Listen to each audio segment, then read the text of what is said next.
उन बच्चों को यातनाएं मिल रही हैं, उन बच्चों के परिवार में न वो इस नौकरी को ज्वाइन कर पा रहे हैं, न दूसरी नौकरी पा रहे हैं। 6-6 साल से खून के आंसू रो रहे हैं।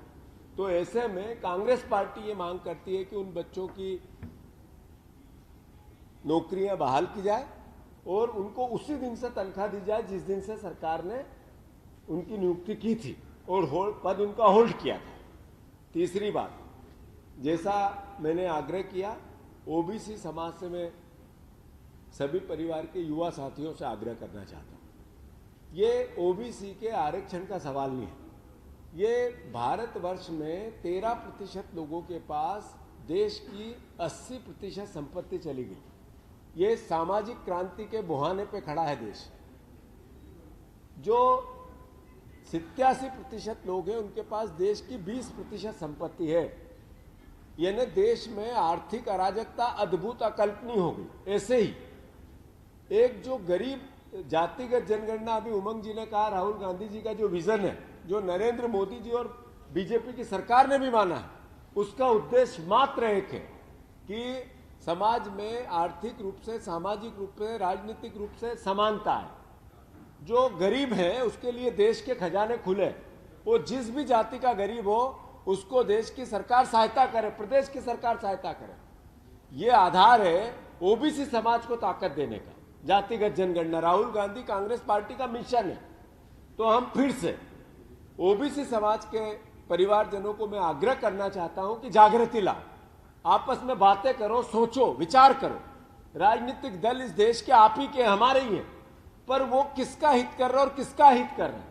आप रोज जाते हो किसी सरकारी ऑफिस में, किसी व्यवस्था में इलाज कराने, हॉस्पिटल में, कहीं आपके बेटे को शिक्षा दिलवाने, आपकी आर्थिक स्थिति उसके लिए आपको परमिट नहीं करती। इसका मतलब है कि आपकी आर्थिक स्थिति खराब है, उसका दोषी है तो नरेंद्र मोदी है। भारतीय जनता पार्टी 25 साल की, मध्य प्रदेश में 22 साल की सरकार है। तो हम फिर से ओबीसी समाज के परिवारजनों से आग्रह करता हूं कि राजनीतिक शिकार, वोट बैंक की भेड़, राजनीतिक शिकार कर रहे हैं भारतीय जनता पार्टी आपको। वोट बैंक की पॉलिटिक्स करके आपके बच्चों के भविष्य के साथ अंधकार में धकेलने का प्रयास कर रहे हैं। जागो, कांग्रेस पार्टी इसके लिए चरणबद्ध आंदोलन करेगी। 2 दिन के अंदर पूरी प्लानिंग के साथ ओबीसी के आरक्षण को लागू करने के लिए कांग्रेस पार्टी ब्लॉक स्तर पे, जिला स्तर पर और प्रदेश स्तर पर, और अंत में राहुल गांधी जी को भी किसी भी बुंदेलखंड के एक जिले में, बुंदेलखंड के एक जगह पे इस लड़ाई को लेकर उनसे भी प्रार्थना की है, वो भी आएंगे। राहुल गांधी जी भी ओबीसी के आरक्षण को 27% लागू हो, ओबीसी समाज के हक और अधिकार का हक मिले, इसके लिए उनको भी आमंत्रित किया गया। उनने भी मौखिक परमिशन दी है। तो मैं फिर से आप सबसे आग्रह करता हूं कि जो मीडिया के परिवार के लोग हैं वो भी हमारी सहायता करें। धन्यवाद। बुंदेलखंड में किसी हमसे जुड़े रहने के लिए हमारे YouTube चैनल को सब्सक्राइब करें और नई वीडियो की नोटिफिकेशन के लिए बेल आइकॉन को दबाएं।